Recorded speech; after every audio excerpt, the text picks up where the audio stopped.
Ces êtres que vous voyez avec Donald Trump, ce ne sont pas des fictions. On les appelle les elfes. Remontons le temps.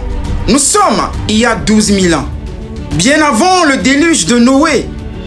À cette époque, la terre était totalement différente. Et les terres du milieu formaient presque un seul bloc. Pas de désert aride. Le Sahara était une terre luxuriante. Des continents aujourd'hui engloutis comme l'Atlantide, où les terres sacrées du Nord abritaient la vie. Cette terre primitive, la race humaine ne vivait pas seule.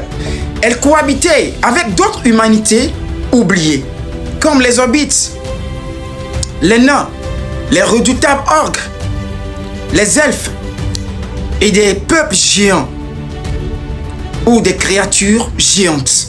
Genèse 6, verset 4. Comme ces héros qui furent fameux dans l'Antiquité.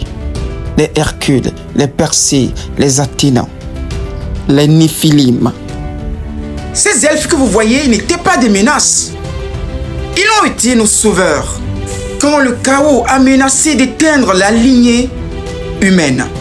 Face à des forces destructrices, Des orgues et des Néphilim qui menaçaient la race humaine.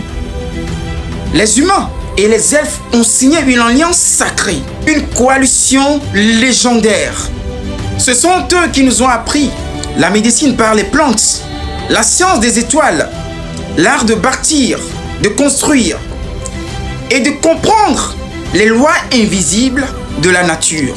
Et après la grande victoire remportée contre ces forces ténébreuses, Alors, à présent, où sont-ils passés? Le monde a changé. La cupidité et la violence des hommes ont alourdi l'énergie de la terre. Affaiblis par cette noirceur, ils ont juste quitté notre plan matériel. Ils n'ont pas disparu. Ils ont transpercé le voile pour s'installer dans le monde invisible, juste à côté de nous. Ils sont là silencieux, offensifs envers personne, mais gardiens de l'équilibre. On retrouve leur histoire, leur combat, à côté des humains dans le film Seigneur des Anneaux, qui nous révèle une grande histoire avant le déluge de Noé, comment la vie sur terre était. Beaucoup de ceux qui existaient autrefois a disparu, car nul parmi ceux qui vivent aujourd'hui ne s'en souviennent. Mais moi, je me rappelle de l'histoire de l'humanité. Je vous le dis parce que je suis le gardien des mémoires anciennes. Ce sont des histoires qu'on ne va pas vous enseigner, ni à l'école, ni à l'église. Mais j'ai eu cette mission pour vous révéler l'histoire du monde, ce que nous avons oublié, ce que tant de personnes ont voulu cacher pour l'humanité.